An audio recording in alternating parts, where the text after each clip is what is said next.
O momento chegou. Personagens e histórias se reúnem para dar o desfecho para essa história.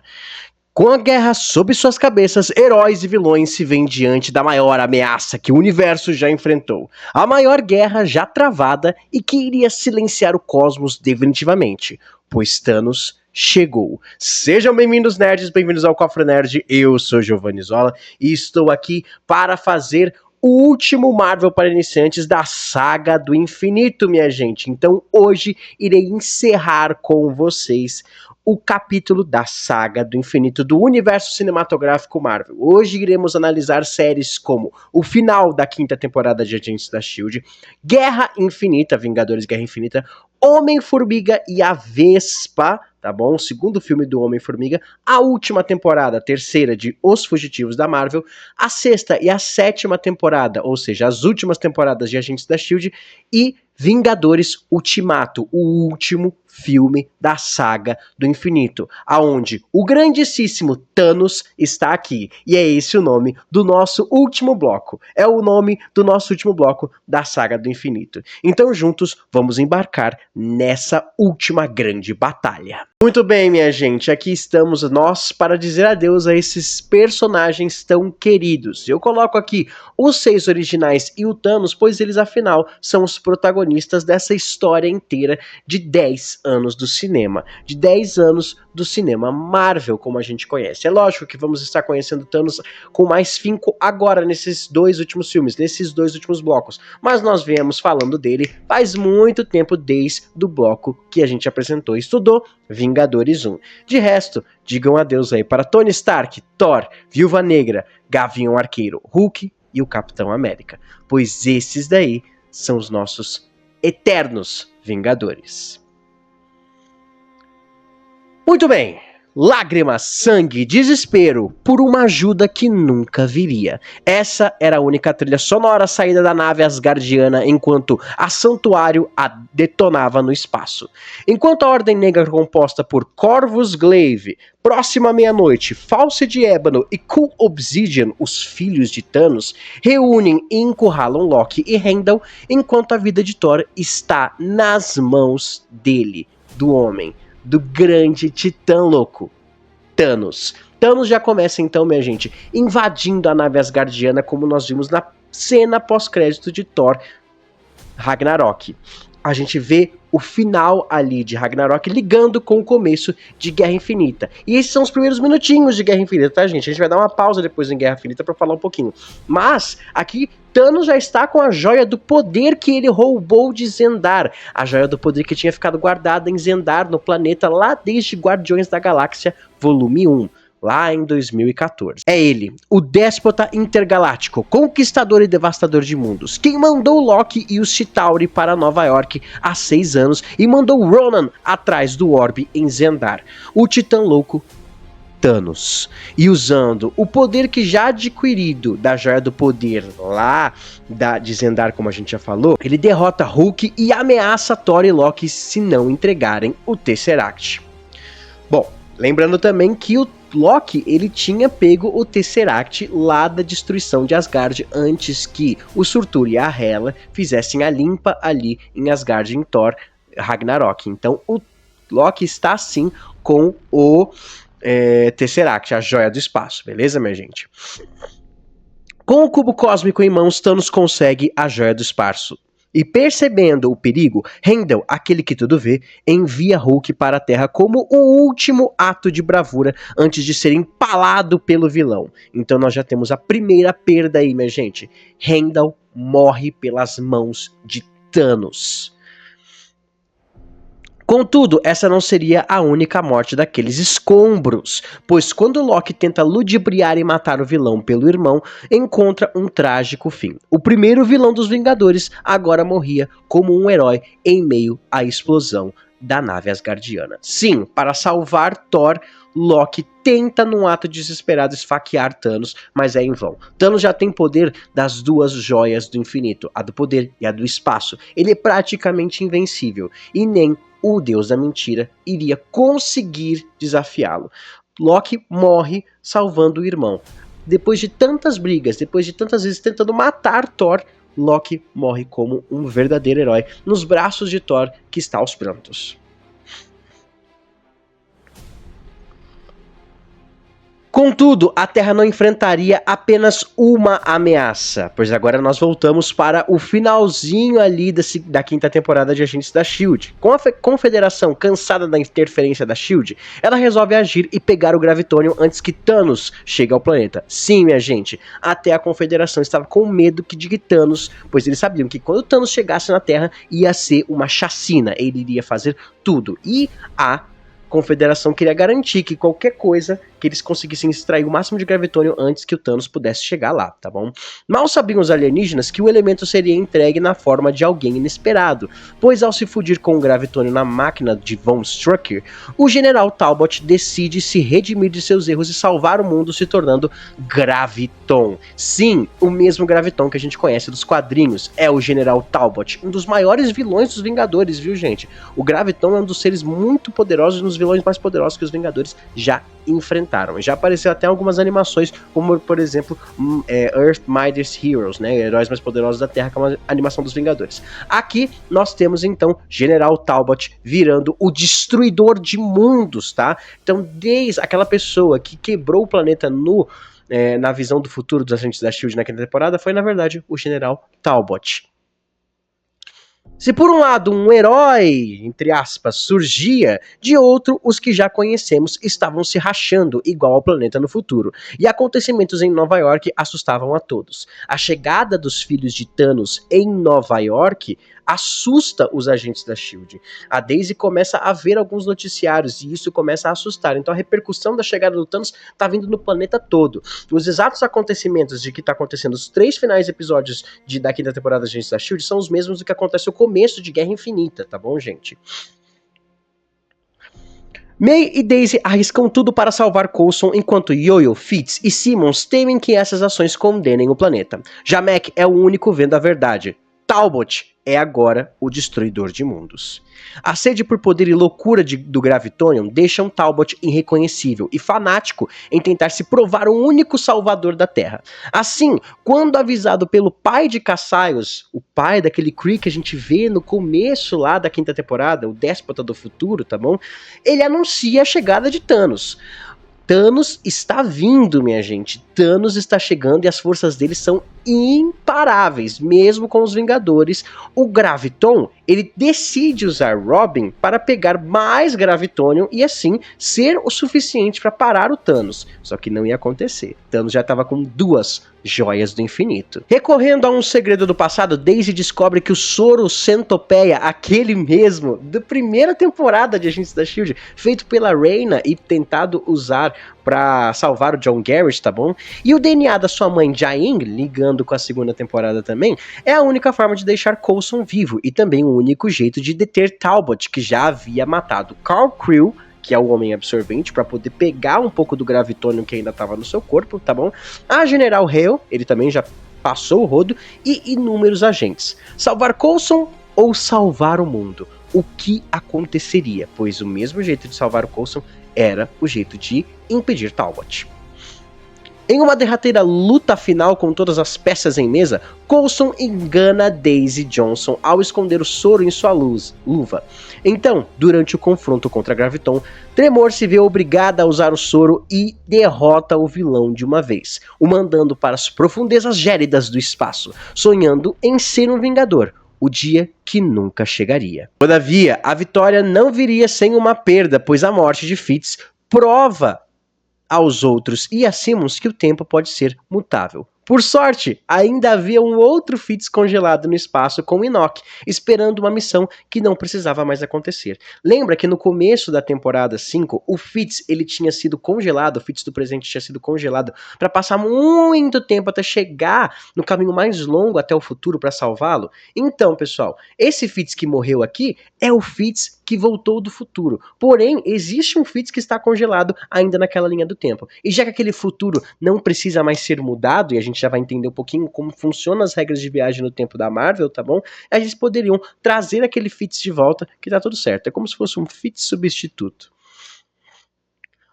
Os dias estavam contados. Mac agora era diretor. Daisy Gemma e Yoyo precisavam organizar a missão de ir atrás de Fitz. Já Coulson, após uma linda despedida, iria aproveitar seus últimos dias, encerrando seu capítulo ao lado de May, no lugar que começou sua cruzada nessa história, num lugar mágico.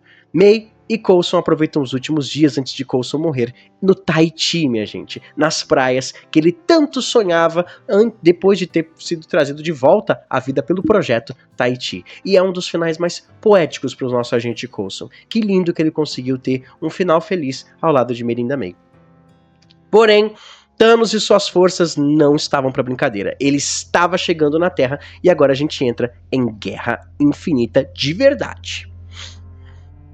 O planeta estava salvo? Não, pois o Graviton poderia ter deixado os agentes da S.H.I.E.L.D. ocupados e impedindo de ajudar os Vingadores, mas o Hulk, ele é o arauto da destruição quando cai no Sanctum do Doutor Estranho e do Wong. Então o Hulk já chega mandando a mensagem direta: Thanos está vindo. E o que o Doutor Estranho e o Wong fazem? Recrutam Tony Stark, o Homem de Ferro, mesmo antes de seu casamento com a amada Pepper Potts. Isso que ele já até tem um sonho de que talvez viria um bebezinho por aí. Isso a gente vai falar no final do bloco. Juntos, os quatro descobrem que o grande arquiteto desse pesadelo, qual os Vingadores protagonizam há 6 anos, está chegando.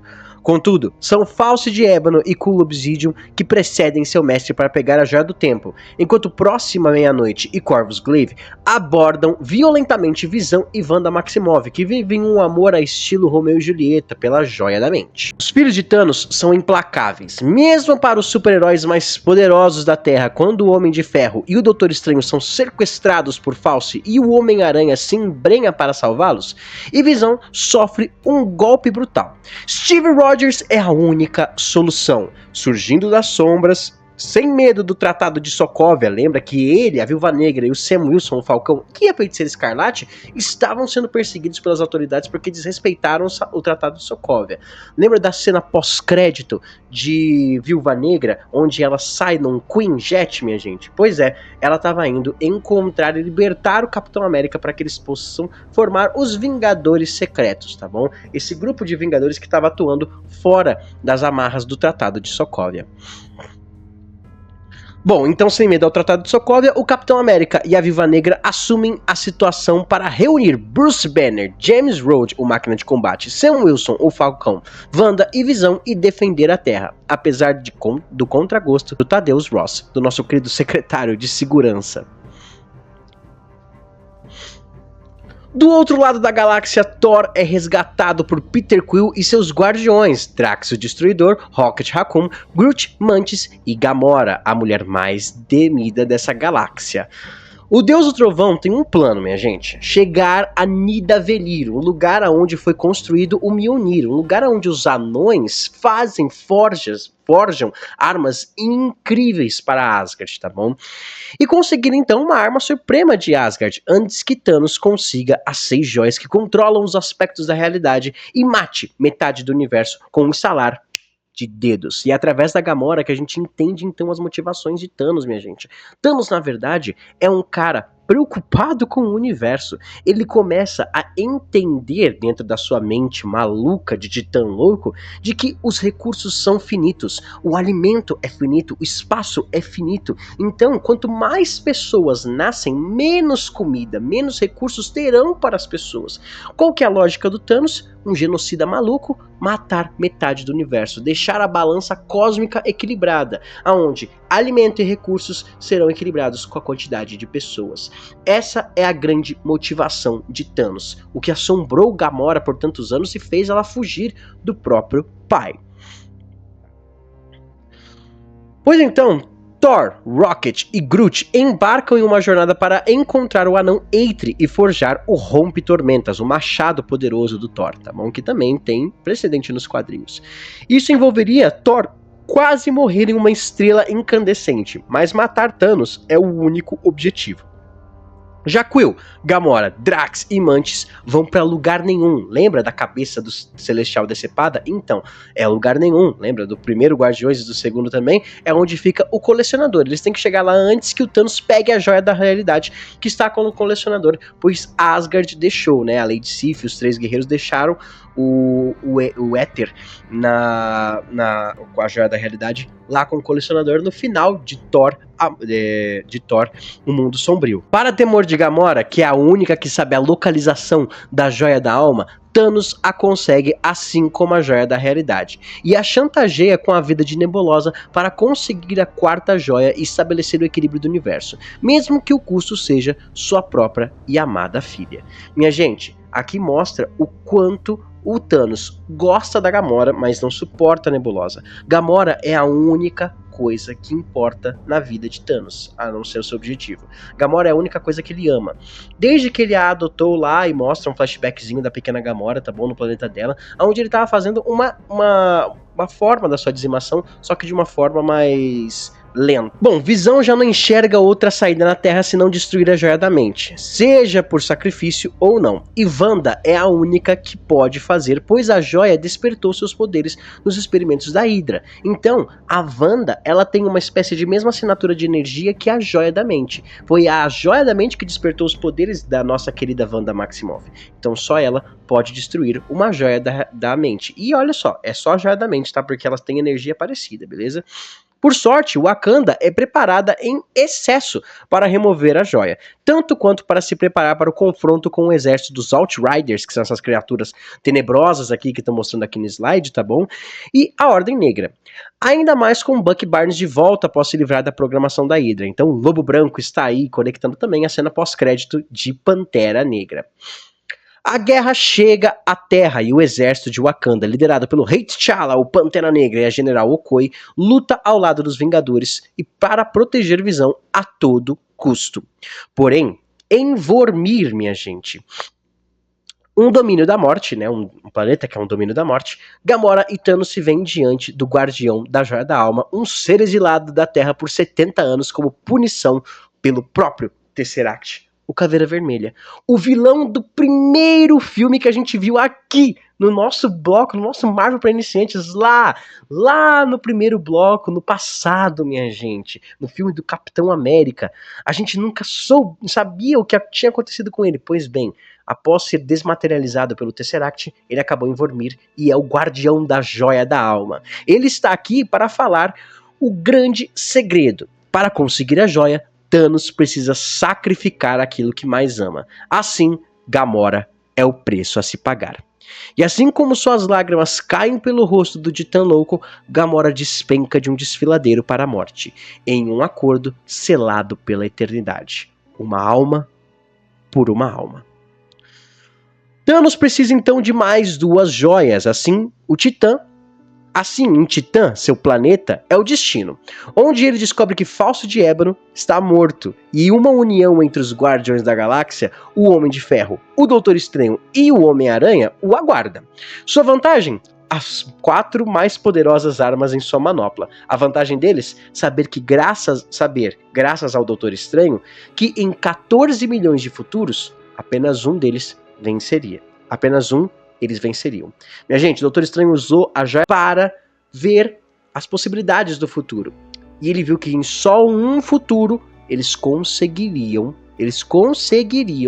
vencer o Thanos. Será que é esse? Vai saber, né? Muito bem, a guerra acontece na Terra em Titã, mas a balança começa a melhorar para os heróis quando Thor ressurge com um novo e poderoso machado, minha gente. Só que Thanos é implacável, e com a vida de Tony Stark em mãos, após ter derrotado todos os outros heróis, o Doutor Estranho entrega a joia do tempo para salvar o Homem de Ferro, mesmo jurando que não faria isso. Ele falou, minha gente, que ele preferiria deixar o Tony Stark e o Homem-Aranha morrerem a entregar a joia da alma. Então por que Doutor Estranho faria diferente agora? Por que na hora do vamos ver, Doutor Estranho muda de sua palavra, entrega a joia do tempo em troca da vida de Tony Stark? Minha gente, vamos saber no final do bloco, tá bom? Porém, vejam só, a entrada, vale ressaltar a entrada do Thor em Wakanda com o roupa e tormentas. Aquele era o Thor que a gente tanto esperava, o poderoso, que chegou e arrebentou vários Outriders. O público do cinema foi a loucura, maravilhoso lembrar disso. Seu próximo destino, o de Thanos na verdade, é a Terra, e ao chegar, Wanda e Visão veem que não há mais tempo. Visão teria que se sacrificar. O vilão não se impressiona com os Vingadores, nem mesmo com Banner, sem a ajuda do Hulk. O Banner tá passando por um momento ali com o Hulk, depois que o Hulk levou um chaculeba ali do Thanos no começo do filme. O Hulk não quer sair de jeito nenhum. E o Bruce Banner tem que usar a Hulkbuster pra lutar contra o Thanos, tá bom? Isso vai repercutir lá na frente também. E no último segundo, Wanda se despede de seu amor e destrói a joia da mente. O tempo acabou. Minha gente, um rombo na testa do Visão. E a própria Wanda tem que fazer isso. Imagine a dor dessa personagem a ter que sacrificar o seu único amor. Bom, como já falei, o tempo acabou. Mas tempo não era mais um problema para Thanos. Com a joia do tempo, desfaz o sacrifício, pega a joia da mente e destrói o Visão para sempre. As 6 joias estão em sua manopla, o universo à sua disposição. Praticamente um deus. Porém, outro deus tinha algo a dizer sobre isso. Thor usa o rompe-tormentas e atinge Thanos no peito. Contudo, o próprio vilão afirma: ele deveria ter mirado na cabeça. E com um estalar de dedos, Thanos dizima em pó metade da vida no universo. Bucky Barnes, Pantera Negra, Groot, Wanda, Falcão, Drax, Mantis, Senhor das Estrelas, Doutor Estranho, Homem-Aranha, todos viram pó. O vilão ganhou, minha gente. Thanos conseguiu o que ele queria. O maior e mais poderoso vilão da Marvel concluiu seu objetivo, tal qual aconteceu nos quadrinhos. Deixando então apenas o Homem de Ferro, o Capitão América, a Viúva Negra, Thor, Bruce Banner, Okoye, o Máquina de Combate e Rocket Raccoon e Nebulosa desolados, enquanto Thanos some misteriosamente. Gente, imagina a população no cinema. Eu no cinema nessa hora. Meu Deus, o que foi ver todos os heróis sumindo, ver o Homem-Aranha desaparecendo, chorando. Cara, foi... E o filme acabar desse jeito. Acabando ali, com a derrota dos heróis. Com a derrota, com a vitória do vilão. Com Thanos sentando no seu local de paz, vitorioso. Foi maluco. Foi maluquice. A onda de destruição então atinge o universo inteiro, tá bom, pessoal? Desde os campos em Xandar até as ruas em Nova York, onde Maria Hill e Nick Fury mandam um pedido de socorro antes de morrerem também. A Capitã Marvel está vindo. E isso se conecta com a cena pós-crédito de Capitã Marvel, minha gente. Lembrando que a gente está vendo em ordem cronológica, mas em ordem de lançamento, Capitã Marvel foi lançado depois de Guerra Infinita. Bom, a 5ª temporada de Agentes da S.H.I.E.L.D. chega para encerrar uma história, com a incerteza da renovação os rondando. Então, galera, eles não sabiam se iam ser renovados, se a série iria continuar. Por isso eles queriam fechar todas as pontas. Então, a gente falou de Gravitonium, a gente falou do Talbot, a gente falou do Tahiti, vimos o Soro Centopeia, vimos um pouquinho da Jaine, tá bom? A gente encerrou tudo bonitinho lá na 5ª temporada, para que uma 6ª temporada acontecesse. Só seriam histórias novas, mas nada pendente ali, se acaso fosse cancelado, né? Então, ó, usando ali o Gravitonium, usou ali o Carl Krill, os LMDs, a ressurreição de Coulson, não deixou ponta solta nenhuma. Com uma carta de amor aos fãs árduos, a série trata seus personagens com carinho para se preparar para uma 6ª temporada.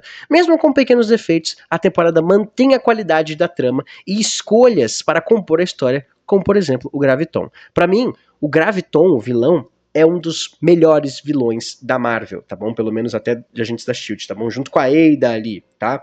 E o Ward. Cara, a construção do Graviton é muito boa, a atuação do ator ali, do Glenn Talbot, é muito bom. Adorei como eles fizeram ali talvez o vilão mais poderoso de Agentes da S.H.I.E.L.D., beleza?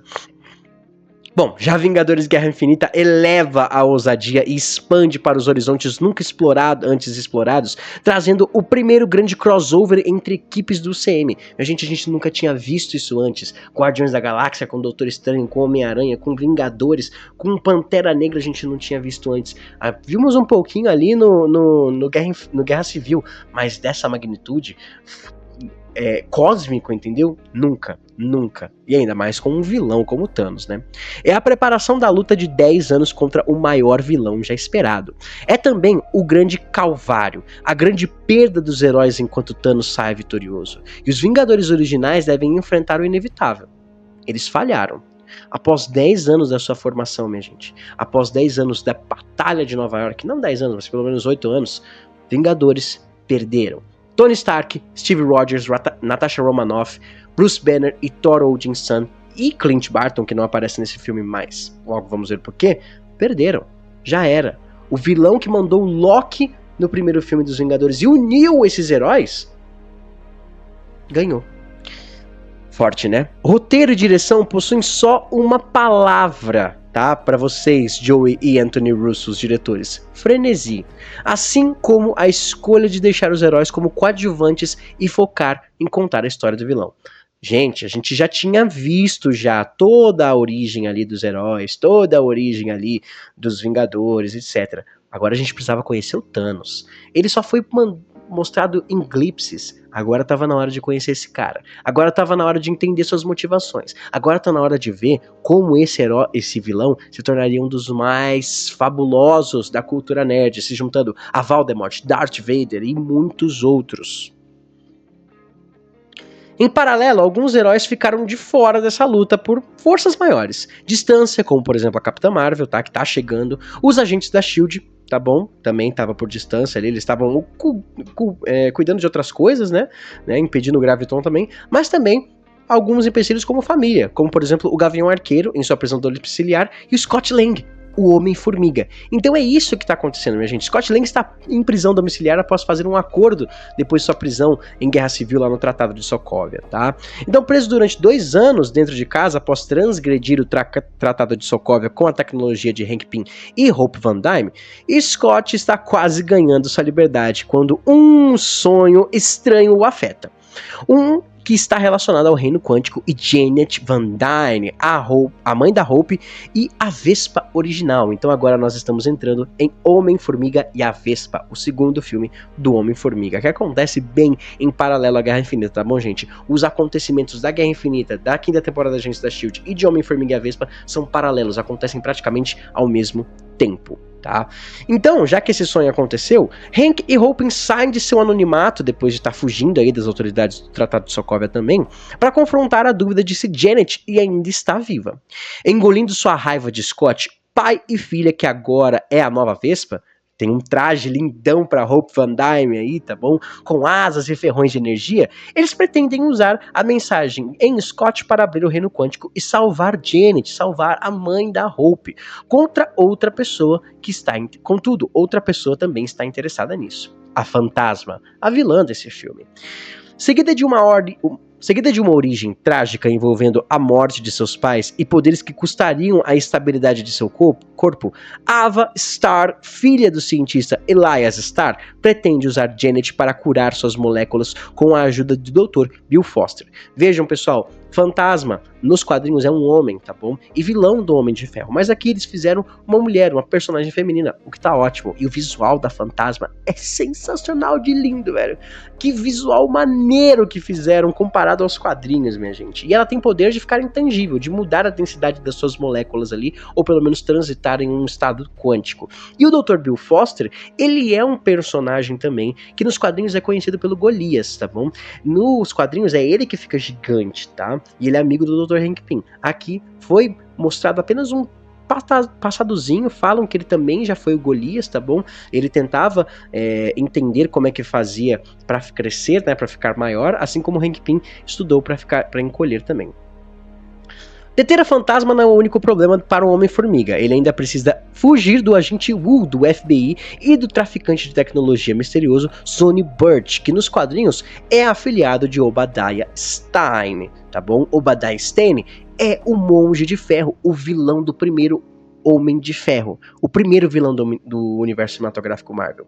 Quem sabe ele ainda não é não seria um aliado do Obadiah Stane e agora tá tentando agir por conta própria. Ia ser interessante. Porém, o Sonny Burt ele acabou ficando um pouco esquecido no universo Marvel. O Homem-Formiga e a Vespa se encarregam então de proteger o laboratório enquanto Hank Pym mergulha no reino quântico e salva Janet. Superando as diferenças um com o outro e com a Fantasma, Scott e Hope finalmente se unem em um time e em algo mais. Eles finalmente admitem que sentem um pelo outro, que acabam tendo aí um trailerzinho muito bonitinho. Contudo, as coisas ainda só iriam piorar enquanto a batalha por metade do universo é perdida em paralelo. Sim, em uma missão para coletar partículas, a morte de Hope, Hank e Janet por conta do Thanos faz Scott ficar preso no reino quântico indefinidamente. Minha gente, depois que eles conseguem ali salvar a Janet e a Janet promete ajudar a Fantasma a se curar, né? O vilão foi vencido e Sonny Burt vai pra cadeia. Thanos estala o dedo. E pro azar do Scott, ou pelo menos pra sorte, ele tava no reino quântico, ele não foi afetado. Mas Janet, Hope e Hank sumiram. E eles deveriam trazer o Scott de volta. Ele fica lá preso.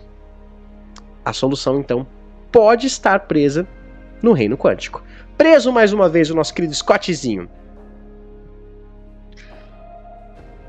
Homem-Formiga e a Vespa escolhe finalmente dar então um protagonismo maior para Hope Van Dyne, tá bom? Deixando certos receios dos quadrinhos de lado, como por exemplo os problemas de relação entre o Hank e a Janet, escolhendo Scott e Hope como um casal / parceiros que funciona bem. Tá? Nos quadrinhos existem muitos problemas envolvendo o Hank Pym e a Janet Van Dyne, tá bom? O Homem-Formiga e a Vespa original. Inclusive o Hank Pym é bem babaca nos quadrinhos, tá bom? Então a Marvel, cinematograficamente, deixou de lado essa parte ali e focou no romance do Scott e da Hope, que eu acho que funciona muito, muito bem.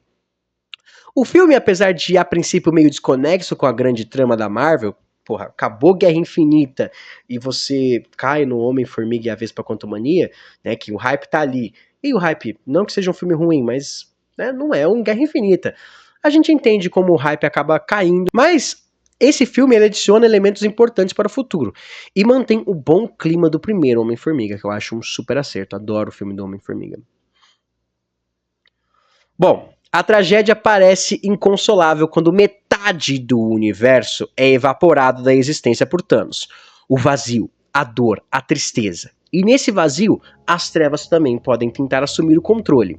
Voltando para Los Angeles, longe desses eventos, tá bom? Pelo menos do núcleo desses eventos, uma última vez, os fugitivos conseguem dizimar a família do magistrado de vez, graças a Deus. Eu tava cansado dessa trama dos alienígenas, minha gente. Eu tava bem cansado da trama desses alienígenas pra falar pra vocês, tá? Eles conseguem fazer isso mesmo quando o Alex, a Stacy, o Victor e a Tina são possuídos por esses alienígenas. Mas essa vitória não seria sem nenhuma perda, minha gente.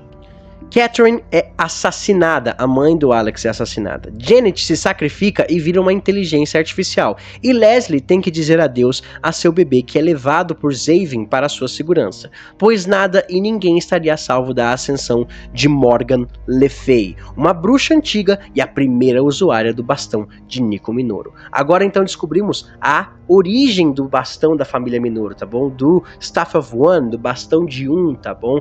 Que é a origem é Morgana Le Fay, a rainha das bruxas, a nêmesis do rei Arthur e do mago Merlin, vinda da era de Camelot.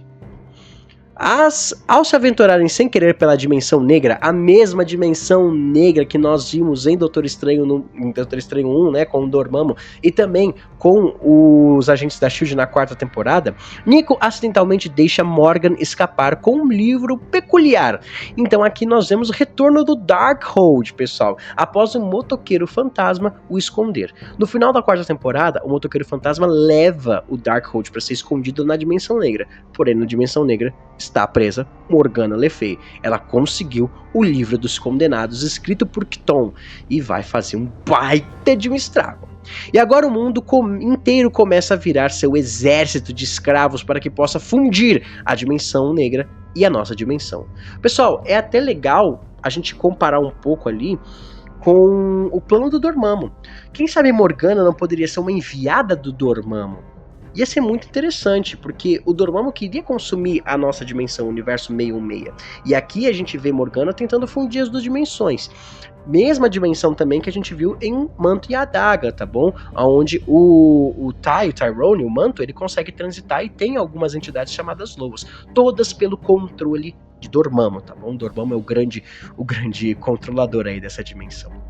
Temendo se render às trevas, Nico e o restante dos fugitivos, mesmo com a ajuda de Manto e Adaga, que reaparecem aí, Tandy e Tyrone reaparecem na terceira temporada, nem que seja por um episódio só.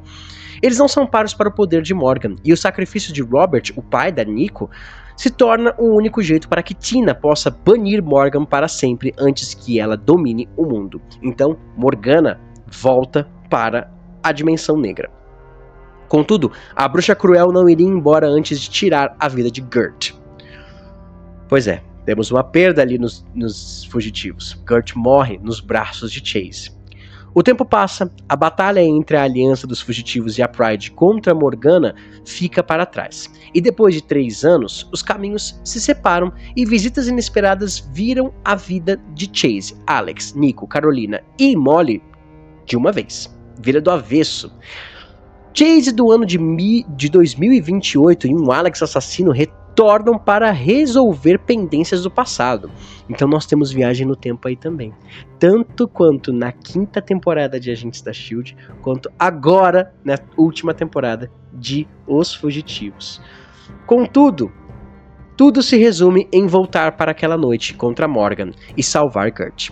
Com a morte revertida por viagem no tempo, os fugitivos comemoram uma vitória, mesmo que com o receio de um futuro onde Alex poderia ser uma ameaça, como Tandy Bowman proferiu.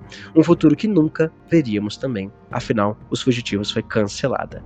Uma visão ali, pessoal, mostra um vislumbre de talvez a vilania do Alex chegando, né? Talvez ele, por não ter poderes como os outros, quer possuir o poder de todo mundo. Isso acontece também nos quadrinhos, tá? Inclusive a morte da Gert também acontece nos quadrinhos. Os Fugitivos, então, se encerra na sua terceira temporada não vivendo as expectativas da trama que poderia ser. Eu tava bem hypado pra essa terceira temporada justamente por causa da Morgan, tá bom?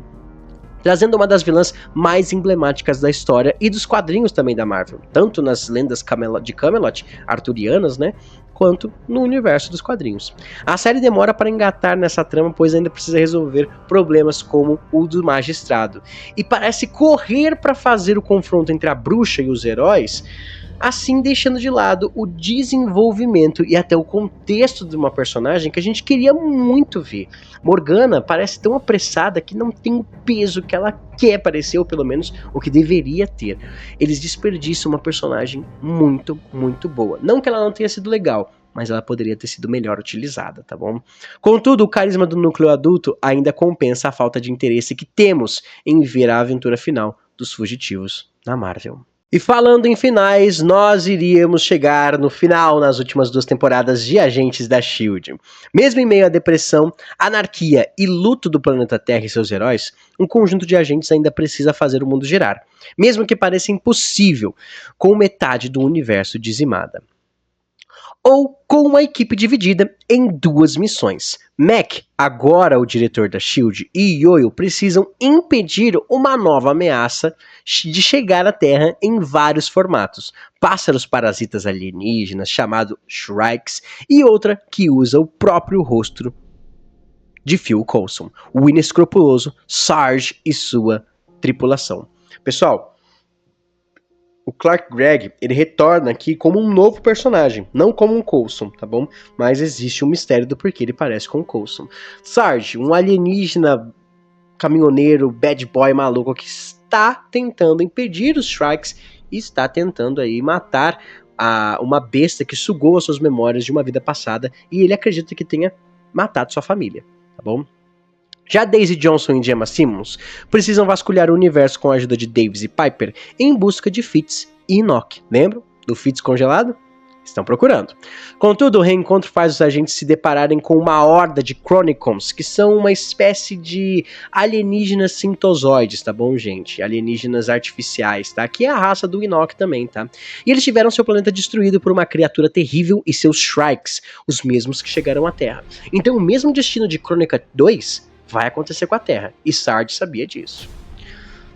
Mesmo adversos ao caráter de Sarge ou incomodados com a sua semelhança física a Coulson, Mac e Yoyo junto de Melinda May, já recuperada da morte de Phil Coulson, voltando aí após a sua noite, seus diazinhos ali de aposentadoria breve, né? E também o Dick Shaw, que é a prova de que o multiverso existe, tá bom? Eles descobrem através do dúbio personagem que a responsável pela destruição está chegando e roubou as memórias de Sarge. Ou é o que ele pensa. Pessoal, eu quero só dar um adendo no Dick. O Dick, ele é um personagem que, apesar do futuro dele ter sido desfeito, ele ainda continua aqui nessa linha do tempo. Então mostra como a viagem no tempo está começando a se formar ali dentro da Marvel, tá bom?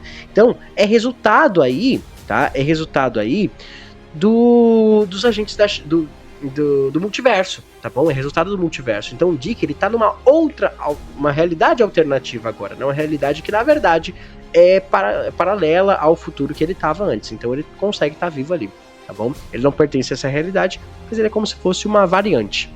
Um termo que vocês vão ouvir bastante daqui pra frente, tá bom? O retorno da equipe do Zephyr One leva a conhecerem a simpática e misteriosa Aizel, que está ávida para chegar à Terra tanto quanto eles. Entretanto, quando Aizel e Sarge se confrontam, a verdade sobre os dois vem à tona. Aizel é a criatura terrível, e Sarge é da mesma espécie que ela, mesmo não lembrando. Seres sem corpo de uma dimensão alternativa que criaram os monolitos para poder passarem para o nosso plano e possuir corpos humanos. Então os monolitos, o monolito que foi mostrado na segunda temporada de Agentes da S.H.I.E.L.D., minha gente, que o Nick Fury morria de medo, ele estava escondido nos confins do navio lá da S.H.I.E.L.D., foi trazido para essa dimensão pela Aizel e pelo Sarge. Por esses seres não corporais, tá bom? Que não tem corpo e que vão precisar usar a essência. Aizel não matou a família de Sarge, porque na verdade essas memórias são desse corpo aí que o Sarge está usando, e o seu nome na verdade é Patikutik. Patikutik está possuindo o corpo que foi criado pelos monolitos por Phil Coulson. Então, minha gente, ó, existem 3 monolitos, o do espaço, do tempo e o da criação, ou da matéria, tá bom?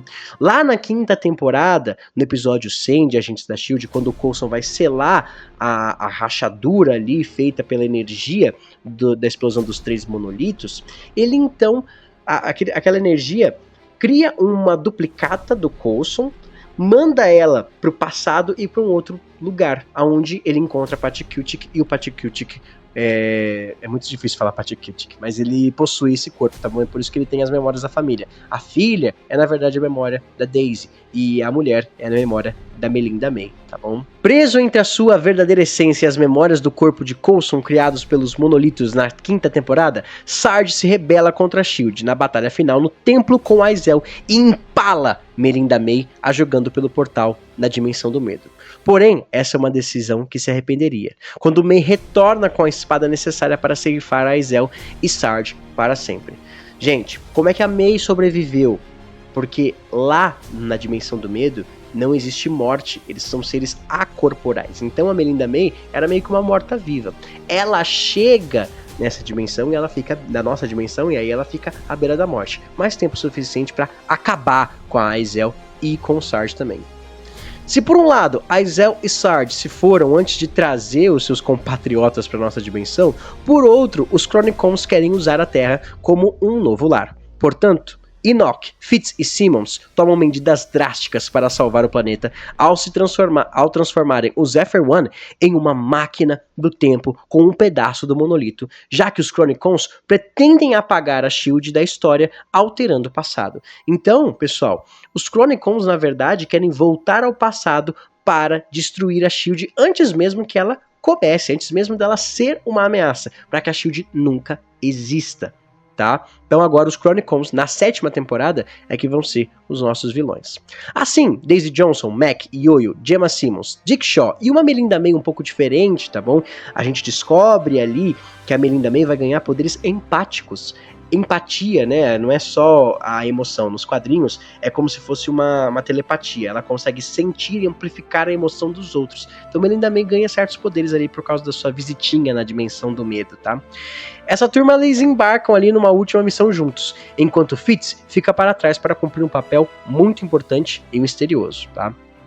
Todavia, sozinhos, eles não iriam conseguir trafegar pela história da SHIELD. Eles precisariam de um especialista, já que o plano dos Chronicons consistia em interferir com o soro do super soldado, impedir a criação da Hydra, porque se a Hydra não existisse, não teria por que a SHIELD ser criada também. Isso afetaria até a criação do Capitão América, né? Porque é por causa do Caveira Vermelha que o Capitão América é criado pelo Erskine. Olha só que beleza, né? Eles tentam também adiantar o projeto Insight, que é o projeto lá do Capitão América o Soldado Invernal, no plano, né, do Alexander Pierce. Eles tentam adiantar isso nas mãos da Hydra do passado, né? E até mesmo se aliar ao irmão e ao pai do Gideon Malek. Gideon Malek que apareceu, ele era um membro dos Conselheiros lá no Vingadores 1 e foi o vilão de Agentes da SHIELD na terceira temporada. Ele era a cabeça da Hydra, né, no presente.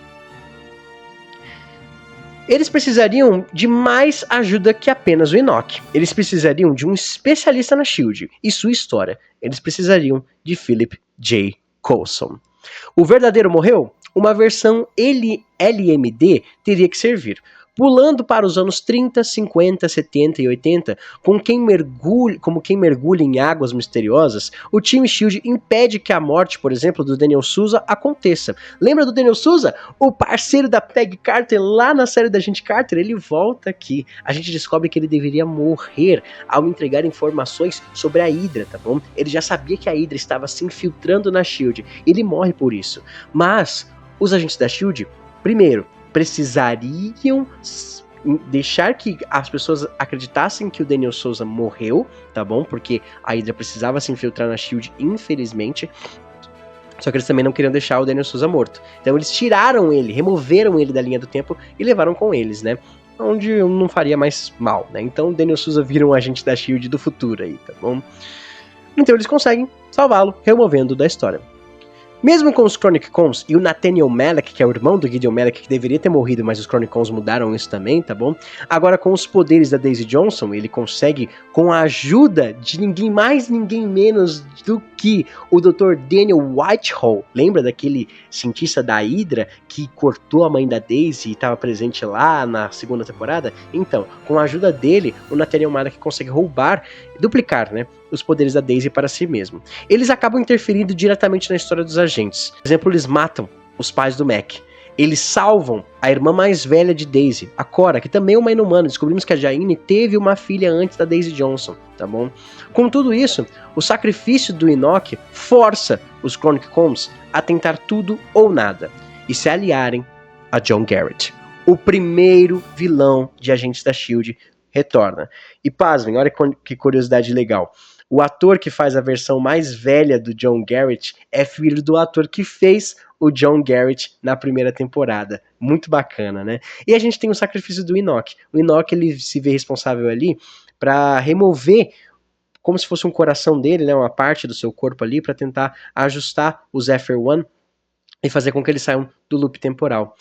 Cara, muito triste a morte do Enoch, ele era um personagem muito legal, cara. Mas, despedida de uns, a gente vê rostos velhos também, né? Velhos rostos e nomes. A gente vê, por exemplo, o primeiro dos Koenig. Legal, né? Lá na primeira viagem do tempo deles, o Koenig, ele é um dos caras ali que é dono do bar onde os agentes da SHIELD, ou pelo menos da inteligência, se reuniam, né?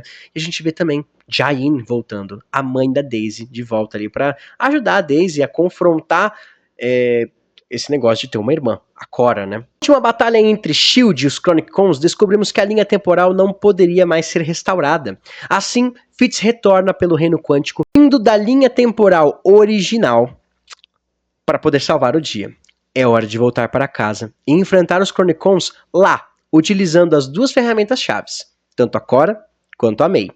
Assim, os agentes entendem os sacrifícios feitos por Fitzsimmons ao fugir no Zephyr One e ficar à deriva no espaço por anos tentando construir uma máquina do tempo, anos suficientes para ter uma pequena filha. Alia. Assim, quando Fitz trafegou pelo reino quântico, Gemma tomou seu caminho mais longo em um loop temporal.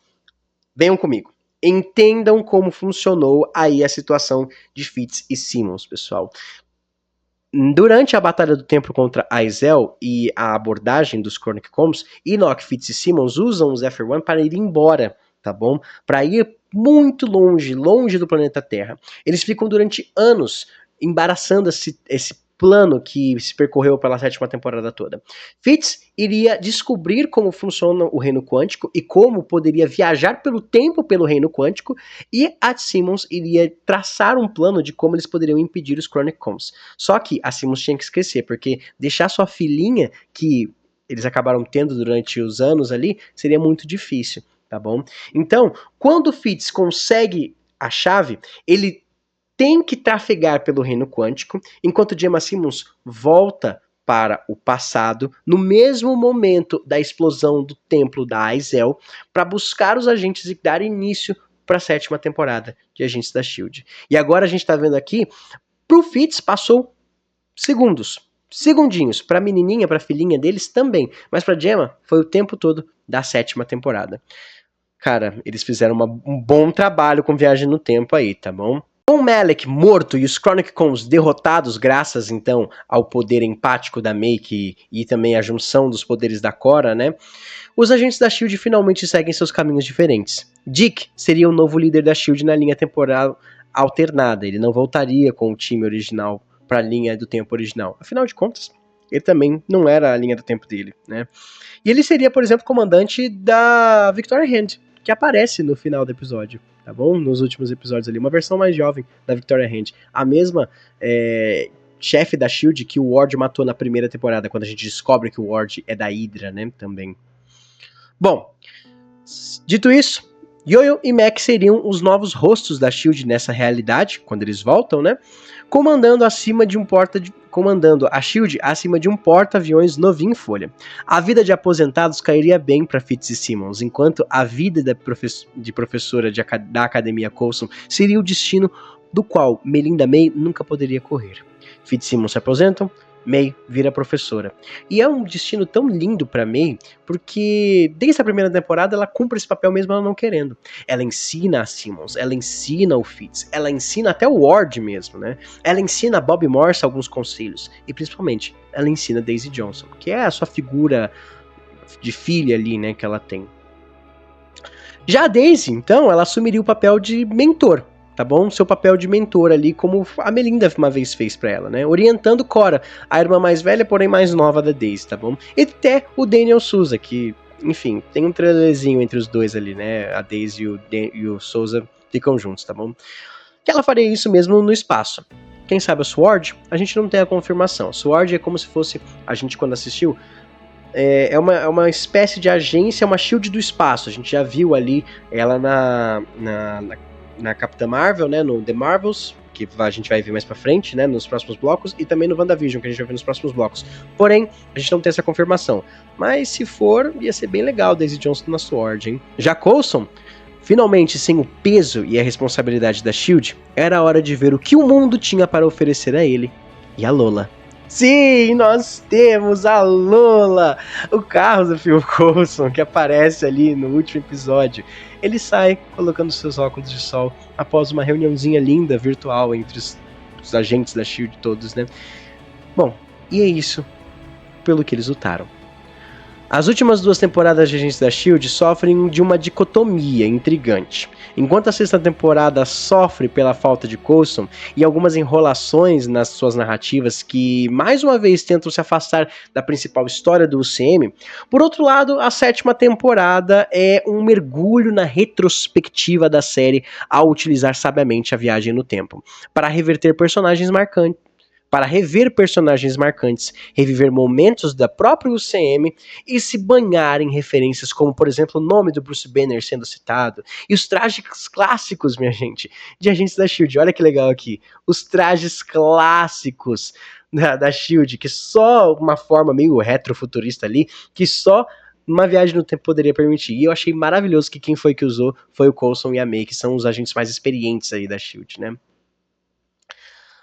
A série então se encerra, mesmo que devendo alguns retornos, como por exemplo o Grant Ward, como por exemplo a Bob Morse, o Lance Hunter, não sei onde eles estavam com a cabeça de não colocarem esses personagens aí. Porra, tudo bem, a Diane foi legal, o Kenny foi legal, o John Garrett foi legal, porra, mas tinha que ter esses caras de algum jeito, minha gente. Nem que fosse, sei lá, um Ward bonzinho, que for, tava mexendo com Viagem no Tempo, dava pra ver o Ward de novo, dava pra ver Bob Morse e Lance Hunter, eles não precisavam nem de Viagem no Tempo pra voltar. Muito triste, muito triste mesmo a gente não ter visto isso. Porém, eles acabam focando no seu fio condutor principal. Os vilões unilaterais ficam em segundo plano para que possamos nos despedir desses personagens tão queridos e que acompanhamos por tanto tempo. Ver o quanto cresceram e mudaram para o final se entenderem como mais do que apenas colegas de trabalho, mas sim como uma família, assim como eles sempre foram. Cara, Agentes da S.H.I.E.L.D. pra mim é a melhor série da Marvel. Vem a Loki, vem a WandaVision, a Agatha desde sempre, Agentes da S.H.I.E.L.D. vai continuar e sempre será a melhor série do UCM pra mim. Por causa deles, desses personagens tão queridos, desses personagens que nós aprendemos a amar e respeitar. Mas a última despedida estaria próxima cada vez mais. Os Vingadores então perderam, minha gente. Thanos venceu.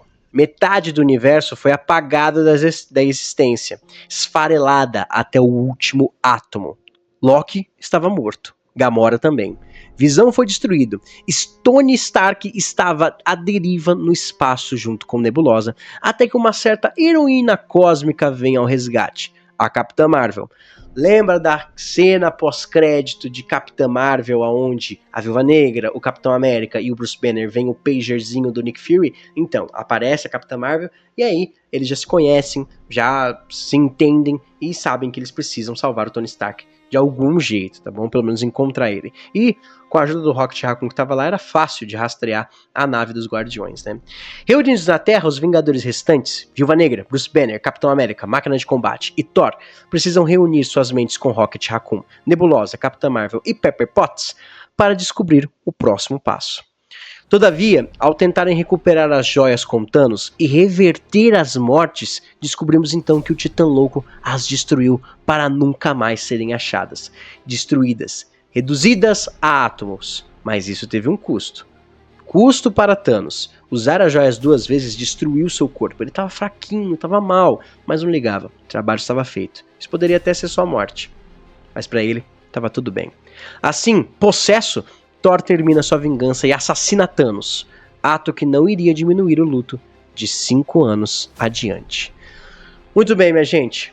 Thanos morreu, os Vingadores perderam e 5 anos se passaram.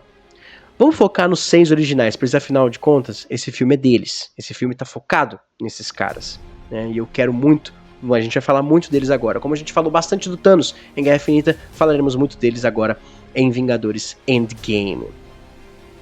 Tony Stark conseguiu se reerguer e ter uma filha com Pepper Potts. Bruce Banner fez o impossível. Ele ganhou uma nova forma onde mantém o corpo do Hulk sem perder sua mente de Bruce Banner. Thor cai em autopiedade num vazio existencial em Nova Asgard. Ele fica nesse estado ali, depressivo. Clint lida com o luto de perder sua família, que foi inteira dizimada no estalo do Thanos, virando um justiceiro sangrento, o Ronin. Steve tenta ajudar do jeito que as pessoas precisam, enquanto Natasha se mantém firme, a âncora mantendo o que sobrou dos Vingadores funcionando. Cara, eu quero deixar um adendo aqui para vocês poderem ver. O mundo tava em pedaço, minha gente. O mundo tava desolado. O governo não funcionava direito, eles tinham que se adaptar. Foi um baita de um baque. E agora, nós tínhamos esses 6 personagens de formas muito diferentes. Natasha era líder, se mantendo sempre firme para tentar ajudar os outros como uma vingadora. Tony se isolou numa floresta, se isolou ali numa cabana junto com a Pepper e com a sua filhinha, tá bom? Porque ele conseguiu ali ter uma vida normal, ele teve sorte, ele mesmo fala. O Thor, ele tá decepcionado, ele é um fracassado. Ele não conseguiu salvar nem Asgard e muito menos metade do seu povo que foi embora. O Clint se tornou vingativo por motivos óbvios. o Bruce conseguiu trazer o Hulk pra fora, mesmo que isso possa trazer consequências lá no futuro, tá bom? E o Capitão América, ele continua sendo Capitão América, o otimista, ajudando em grupos de ajuda, sendo otimista, sendo Capitão América, cuidando das pessoas. No entanto, a esperança ressurge na forma dele, minha gente, de Scott Lang, que escapa do reino quântico após passar apenas 5 horas lá. Então olha como a dinâmica do reino quântico funciona. 5 anos no nosso mundo só foram 5 horas pro Scott Lang. Então isso dá a ele uma ideia. Assim, a alternativa de uma viagem no tempo para reverter a dizimação do Thanos está nas mãos do Homem de Ferro. Tá? Agora vamos então explicar como funciona a viagem no tempo no universo Marvel. Diferente do conceito de causa e efeito que a gente conhece, por exemplo, em produções como De Volta para o Futuro, 12 Monkeys, Doctor Who, nós temos aqui o conceito do multiverso muito interligado com a viagem no tempo. O Hulk ele explica de um jeito meio estranho ali, de que quando você viaja ao passado, o passado passa a ser o seu futuro, e o seu futuro passa a ser o passado, e por isso não pode ser alterado. Mas entendam bem, quando você volta para o passado, minha gente, eu tenho um vídeo, inclusive uma live muito boa explicando isso, mas vou dar só uma pincelada agora. Vou deixar nos cards, mas assistam também que é legal, eu explico como, enfim, como funciona. Quando você volta ao passado e você muda alguma coisa, o seu futuro vai continuar existindo, porém vai ser ramificada uma nova linha do tempo. E isso que aconteceu com o Dick, minha gente. Isso que aconteceu com a 7ª temporada de Agentes da S.H.I.E.L.D. O Fitz usou um túnel quântico para passar pelo reino quântico, assim como eles vão usar agora no Endgame, tá bom? Então, ó, na 7ª temporada, a realidade que os Chronicles mudaram tá ramificada e existia, porém a linha original também estava existindo e eles voltam para ela, entendeu? Que é a nossa que a gente está vivendo agora, beleza? Então é assim que funciona a viagem no tempo. E através do reino quântico você consegue transitar por isso, tá bom? Mesmo com riscos, os Vingadores originais se reúnem uma última vez com o Homem-Formiga, Nebulosa, Máquina de Combate e Rocket para recuperar as Joias do Infinito no passado, ou melhor, no seu passado. E é aqui que Endgame faz um dos maiores truques que também foi feito na 7ª temporada de Agents da S.H.I.E.L.D. Usa a viagem no tempo para ser uma celebração dos 10 anos de acontecimento do universo Marvel, minha gente. Acho isso sensacional. Acho isso maravilhoso. Hulk, Capitão América e Homem de Ferro e Homem-Formiga voltam então para a Batalha de Nova York, galera, no ano de 2012, em busca da cooperação da Anciã pela Joia do Tempo. Tirar a joia também em busca de tirar a joia das mãos da Hydra, a joia da mente das mãos da Hydra, e reaver o Tesseract que acaba caindo nas mãos de Loki, permitindo então que o Deus da Mentira escape, ramificando então aquela linha do tempo, galera. Olha que cagada que eles fazem. O Tesseract cai nas mãos do Loki e uma variante do Loki some, desaparece no meio do universo. A gente vai vê-lo no futuro? Com certeza. Aguardem o próximo bloco, tá bom? Aguardem o próximo bloco, beleza? Mas existe agora um Loki de sobra aí, fechou? E um Tesseract de sobra também, tá bom? Esse contratempo então força Tony e Steve. Passei aqui porque eu já volto daqui a pouco nessa daí, tá bom? No slide. Então esse contratempo força o Tony e o Steve a ir para Nova Jersey em 1970 para recuperar o Tesseract na base da S.H.I.E.L.D. e partículas PIN do próprio Hank Pym mais novo. A gente vê então até o capacete original do Homem-Formiga. A gente vê o Michael Douglas mais novinho e isso permite também que a gente veja outros personagens, tá bom? A ocasião, então, permite que os heróis tenham reencontros inesperados com Peggy Carter e Howard Stark, acompanhado, por exemplo, de Jarvis. Isso é muito simbólico, tá bom? Porque cada um deles é, na verdade, um problema que esses personagens precisam resolver. A Peggy, por ser algo inacabado para o Steve Rogers, alguém que ele amou muito, mas que foi arrancado dele por causa do seu congelamento há 70 anos atrás. E o Tony Stark, todos os seus problemas vêm da relação conturbada com o pai, e ele finalmente consegue fazer as pazes com isso. E esse Jarvis aqui, ó, que estão mostrando, é o mesmo Jarvis da série da Agente Carter, é o mesmo ator, tudo ligadinho, bonitinho, minha gente, olha que coisa linda, beleza? Thor e Rocket, então, vão para Asgard em 2013 em busca da Joia da Realidade que infectou Jane Foster antes do ataque dos Elfos Negros. Acontecimentos ali do Thor Amor Sombrio, Thor Mundo Sombrio, tá bom?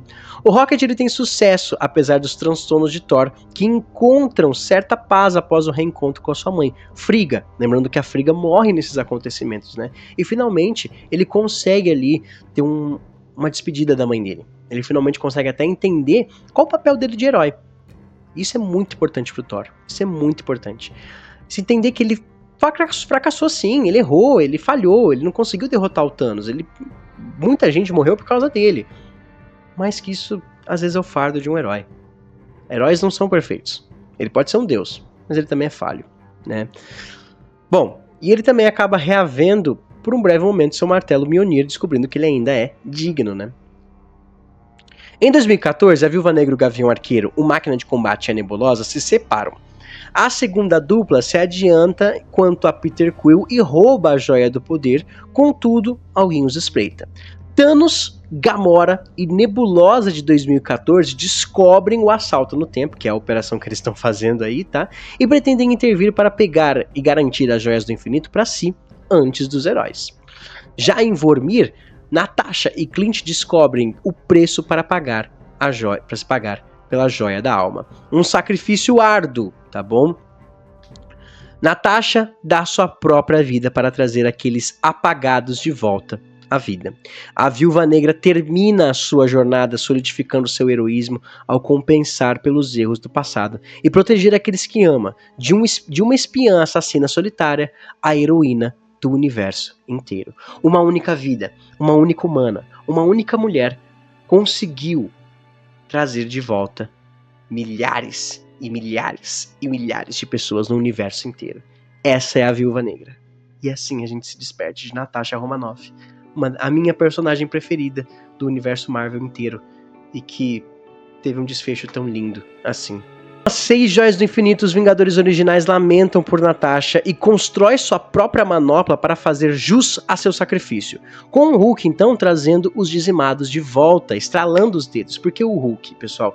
Porque a energia saída das joias era praticamente gama. E quem absorve a energia gama? O Hulk. Mas esse custo é a mesma coisa que aconteceu com o Thanos quando ele usou as 6 joias ao mesmo tempo. O braço dele fica todo deteriorado, igual o Thanos fez, aconteceu com o Thanos também, tá bom? Quase matou, e quase mata o Hulk aí também, tá? Contudo, o Thanos de 2014 chega em 2023 com seu exército inevitável e pronto para massacrar o universo todo e criar um novo com as joias. Entra Thanos. De novo. Minha gente, Thanos está aqui não é à toa que se chama, que é o título desse bloco, minha gente. Thanos continua voltando. E agora ele não vai eliminar metade da vida, não. Ele vai, mesmo que agora eles trouxeram os heróis de voltas, né, com o estalo do Hulk, o Thanos quer as joias para destruir esse universo e fazer um novo à sua vontade. E isso os Vingadores não podem permitir. Em uma batalha contra a Trindade, Thor, Homem de Ferro e Capitão América, o Thanos encontra uma resistência à altura quando Steve Rogers se prova digno e levanta o Mjolnir e faz a gente se levantar também no cinema com frenesi. O Steve Rogers sempre se mostrou digno. Nós sabíamos disso desde a Era de Ultron, Vingadores de Era de Ultron. Por que ele não conseguiu levantar naquele momento, pessoal, na cena da festinha? Porque o Steve ainda tinha uma coisinha que não o mantinha digno: a mentira para Tony Stark, de que ele sabia de que Bucky Barnes tinha matado os pais dele. Agora não, tava tudo certo, ele tava em paz com ele tava em paz com o Tony, e ele consegue levantar o martelo e dar uma surra no Thanos, minha gente. Contudo, mesmo contra o poderio todo do soldado mais virtuoso do mundo, o Titã Louco destrói o escudo do Capitão América, e justamente quando o Capitão está diante de todo o exército da morte certa, cara, o Capitão América ia pra morrer, gente. Ele ia lutar até o fim. Mesmo que ele fosse o último homem de pé, ele lutaria, tá bom?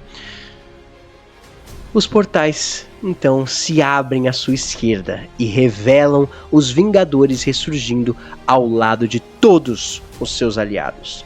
Wanda Maximoff, Falcão, Bucky Barnes, Guardiões da Galáxia, Homem-Aranha, Doutor Estranho e todos os seus magos, Valkyria com o exército de Asgard, o Pantera Negra e as forças de Wakanda, Saqueadores, a Vespa, Gamora e Nebulosa, Pepper Potts com o traje de resgate que está lindo, maravilhoso, tinha sido mostrado no começo do filme também, e até mesmo a Capitã Marvel destruindo a nave mãe do Titã Louco.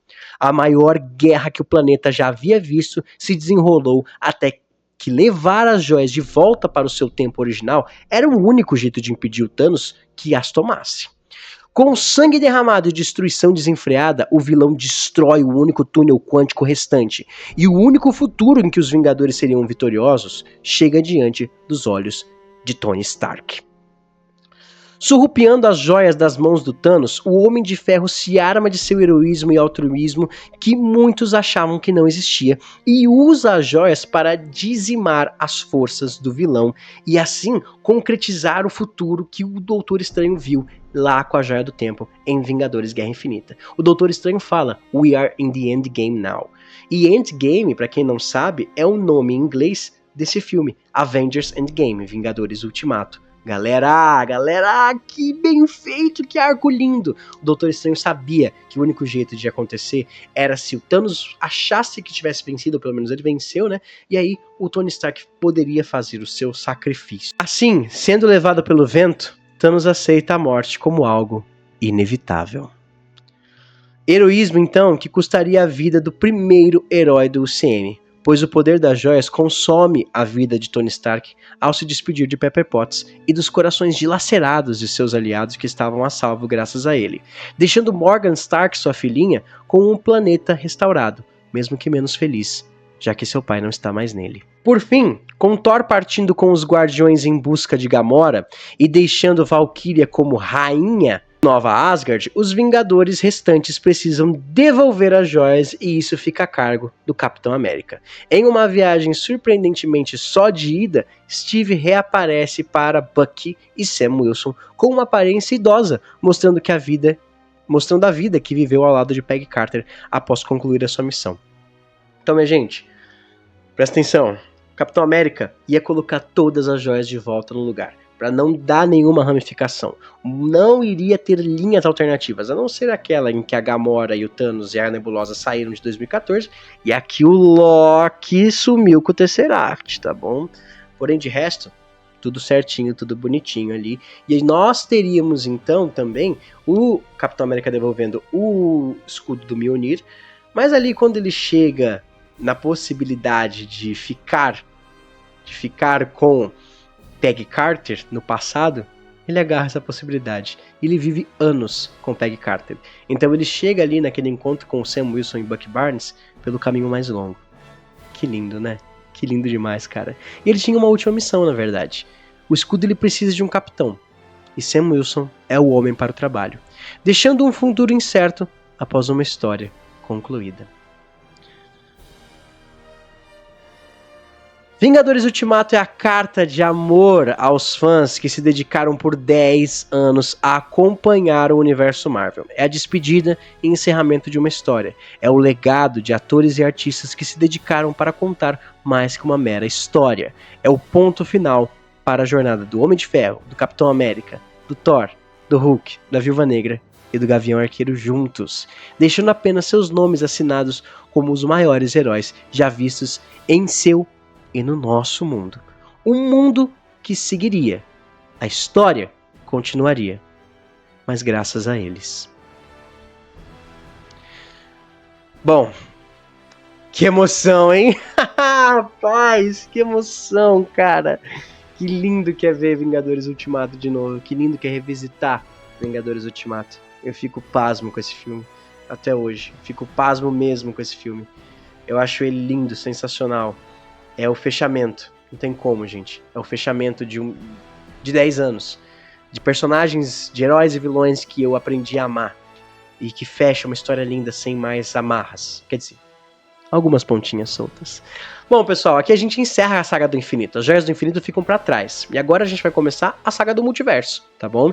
A saga do multiverso que ainda está rolando, tá? Então, pro próximo bloco, que se chama Um Novo Começo, nós iremos assistir as 2 temporadas de Loki, tá bom?